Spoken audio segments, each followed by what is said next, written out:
Esse é o bloco de conceitos de gerenciamento de riscos. Nesse bloco, nós vamos ver aí as principais terminologias que vamos utilizar ao longo de todo o curso de formação de líderes RASOP. Então preste muita atenção, pegue aí papel e caneta para tirar dúvidas, para anotar suas dúvidas, para você colocar nos fóruns de discussão. Então vamos lá. Primeira coisa que nós temos que saber é o sistema. O sistema é um conjunto de operações ou de elementos que cumprem uma intenção, um objetivo. Então é muito importante esse vínculo sistema-intenção. Todo sistema deve ter uma intenção. Isso, assim como seus subsistemas, né? Então, por exemplo, eu tenho um tanque e ele tem um medidor de nível, por exemplo. Qual que é a intenção desse medidor de nível?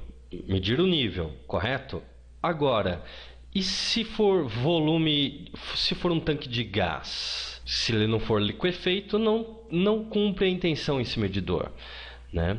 Então, esse tipo de coisa tem que ser muito bem percebida por quem está fazendo análise de risco. Qual que é a intenção dos elementos que compõem o meu sistema? Qual que é a intenção de cada um desses elementos? Por que isso é importante? Porque, às vezes, quando você coloca um outro elemento, a intenção de um elemento que já existia fica obsoleta. E é melhor que você tire esse elemento do seu sistema, porque quanto mais elementos, maior as taxas de falha, mais problema você vai ter, mais manutenção e assim por diante. Então, lembre-se sempre da intenção dos seus elementos, do seu sistema. Essa intenção, você tem parâmetros que você usa para controlar essa intenção. No caso aí do meu tanque, que tem um medidor de nível, eu tenho aí como parâmetro o nível, né? Então, a intenção do meu sistema, do meu tanque, é manter um certo nível, e para isso eu tenho um medidor que controla o parâmetro nível ou volume que você desejar. Então você tem diversos parâmetros. Dependendo do seu sistema, você vai ter parâmetros que talvez não sejam tão óbvios, como por exemplo, um sistema computacional tem como parâmetros transferência de dados, tem como parâmetros velocidade de resposta, tem parâmetros que muitas vezes num processo químico são totalmente diversos. Assim como se o seu sistema for um sistema civil, uma construção civil, os seus parâmetros podem ser outros. Pode ser, por exemplo, estabilidade de um muro, de um prédio, por exemplo, pode ser nivelamento, pode ser rugosidade. Então, você, quando for fazer a sua análise de risco, você tem que pensar em quais parâmetros que são relevantes para você cumprir a intenção do seu sistema. Ou seja, são os indicadores que você controla. Ou seja, você tem um meio de detecção desses parâmetros. Você mede esses parâmetros de alguma forma. E da mesma forma, esses parâmetros podem desviar para mais ou para menos do que o operacional que você deseja. Então, você sempre tem que ter um range, uma faixa de operação boa, ótima, e algo que saia dali você tem que mapear e identificar como um desvio não saudável para o seu sistema. Esses são os desvios dos parâmetros. Então, se você fizer um vínculo lá com o RASOP, você tem, por exemplo, maior nível. Eu dei o exemplo do tanque, então maior nível. Se for um sistema computacional, maior fluxo de dados do que o operacional. Se for um sistema de construção civil, menor estabilidade da estrutura, por exemplo. Ok? Então, esses são possíveis desvios. Para cada sistema haverá um desvio e você e a sua equipe multidisciplinar podem pensar em todos eles, fazer um brainstorm disso que a gente vai ensinar nas próximas aulas também. Voltando lá, nosso desvio se vincula com a pirâmide de Peart. A pirâmide de Peart diz basicamente que você tem uma correlação entre o número de mortes com o número de quase perdas. E eu até infiro aí que você tem uma correlação com o número de desvios. Ok? Então eu coloquei aí, essa é uma inferência minha, Daniel Veiga, que para cada 6.000 desvios você tem 600 quase perdas, 30 danos à propriedade, 10 perdas menores e uma morte. Colocando em outras palavras, a gente tem mais ou menos isso. Seriam problemas, incidentes, acidentes, reparos e modificações e catástrofes, ou seja, é a perda da intenção do seu sistema. Meu sistema ele não cumpre mais a intenção dele, significa que ele morreu, houve uma catástrofe, ok? E da mesma forma, se você tem muitos pequenos problemas, significa que você está tendo muitos pequenos desvios no seu processo, ou seja, aqueles parâmetros que eu citei lá atrás estão indo para uma faixa não tolerável, ok? Depois disso, nós temos os efeitos. Então, nós temos os desvios, né? Então, a gente tem muitos problemas gerados por esses desvios de parâmetros e isso gera efeitos. Esses efeitos têm N dimensões. A gente pode considerar a interrupção de negócios, perda de patrimônio, meio ambiente, pessoas, e qualquer outra dimensão que a sua organização ou você achar interessante controlar e perceber. Aqui é um mapa de percepção da sua organização quanto aos efeitos dos seus desvios. Por exemplo, lá no tanque que a gente falou, a gente pode ter aí um maior nível. Como efeito, a gente pode ter interrupção de negócios, porque transbordou e daí a gente teve que parar para limpar tudo. Ou se não, teve uma perda de patrimônio, transbordou o tanque e ele contaminou outras áreas ou até fez parar alguma bomba e assim por diante. Aí, no caso, meio ambiente contaminou outras áreas. Ou se esse tanque transbordou e era algo tóxico, pode ter contaminado pessoas. Ou ainda, imagem, aspectos jurídicos. Aí vai da sua organização, da matriz de riscos que ela tem, que ela considera aceitável. E para cada efeito, nós temos uma gravidade. Essa gravidade você pode ranquear ela, fazer uma escala dela, qual for o seu interesse. Pode ser de 1 a 3, de 1 a 5, 1 a 10, 20. Eu gosto do número de 1 a 5. É uma divisão que parece selecionar bem aí cada um dos níveis. E só para exemplo, nós temos, por exemplo, o 5º nível.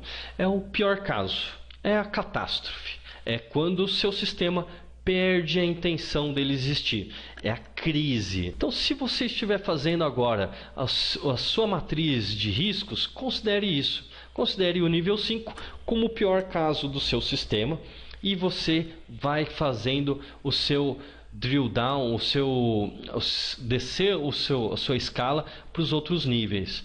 Então, seria mais ou menos assim. Vou te dar até uma dica aqui, uma dica rápida, uma dica de ouro para você fazer isso. Pense no seguinte, qual que é o valor do meu sistema? Qual que seria o valor da perda desse patrimônio do sistema que eu estou fazendo? 1 milhão? Ok. Então, 1 milhão é o nível 5. Eu posso fazer exponencial ou nivelado. Então, aqui é 1 milhão, aqui é 800, 600, 400, 100.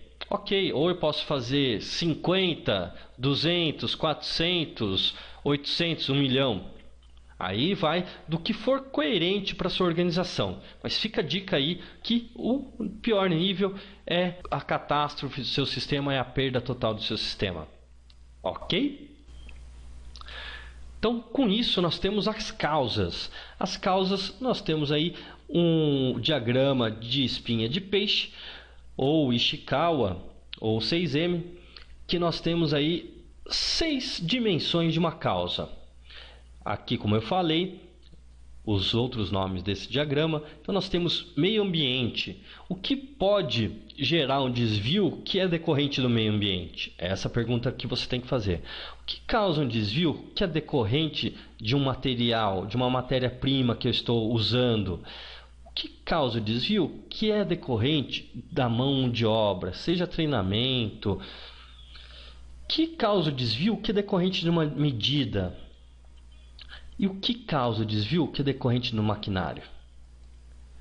Finalmente, o que causa o desvio que é decorrente do método, da forma como eu estou fazendo? Então, essas são perguntas para você chegar aí em causas dos seus desvios. Finalmente, você com isso consegue mapear as taxas de falha, as probabilidades, as frequências e levantar os históricos. E quanto às causas, você pode ir mais fundo ainda, porque você tem os 5 porquês. 5 porquês é uma técnica que você faz para chegar na causa raiz da sua causa, do seu problema.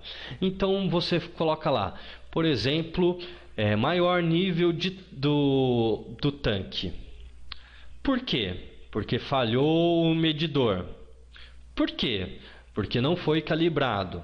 Por quê? Porque esqueceram. Por quê? Porque não estava no plano de calibragem. Então houve uma falha no plano de calibragem, por exemplo. Com isso você chega na causa raiz. E daí você atua da forma que quiser. Agora nós estamos aptos a chegar no risco em si. O risco é um ponto que é função da gravidade do efeito versus a probabilidade de uma causa. Esse nos dá o risco.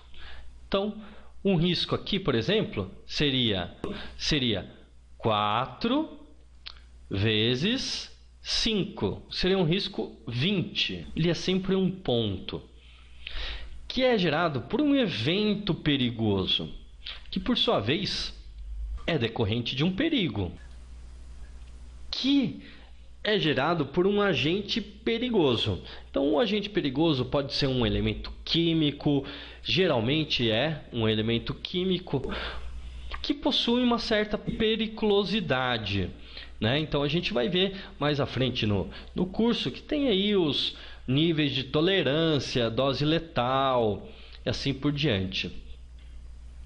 E essa periculosidade pode ser reduzida ou ampliada de acordo com condições, que por sua vez são geradas pelas pessoas, na grande parte das vezes, que também estão expostas a essas condições, que por fim geram um evento perigoso. Isso tudo se chama atividade perigosa. Eu posso dar como exemplo, um exemplo bem simples, que é, por exemplo, alguém caindo de um piso liso. Então, o piso é um perigo. O agente perigoso é a rugosidade em si do piso. Se tiver água, você está aumentando a periculosidade desse agente perigoso, que é a rugosidade do meu piso, que é o perigo, ok? Como que eu aumento essa periculosidade? Se eu, por exemplo, estiver chovendo, né? Se eu tiver uma condição de chuva ali, vai ficar com mais água, o meu agente perigoso vai ficar mais perigoso, ou seja, o perigo vai ser maior e vai ser mais fácil de ter um evento perigoso. Se eu estiver, por exemplo, molhando o chão, então eu estou criando a condição para aumentar a periculosidade do meu agente perigoso, ou seja, aumentando o perigo. E como eu mesmo estou gerando a condição perigosa, eu também estou exposto a ela, ou seja, também estou exposto ao evento perigoso. E isso nos vincula com o risco. Então, é uma probabilidade, por exemplo, de queda. Então, está aumentando essa probabilidade cada vez que eu aumento as condições, a periculosidade no meu perigo e a gravidade do efeito. Por exemplo, eu posso cair, é o evento, Só que eu posso cair sem me machucar, eu posso cair, quebrar um dedo, posso cair, machucar a coluna, posso cair e morrer. Então uma coisa é o fato de eu cair, outra coisa é o fato do efeito. E uma multiplicação de um pelo outro dá o risco. Então assim, é uma alta probabilidade de eu cair, mas eu não vou me machucar. Então seria um risco baixo. E tudo se vincula com um evento perigoso. Então nós vimos a causa que pode atuar nesses eventos. E o próximo módulo vai ser processo.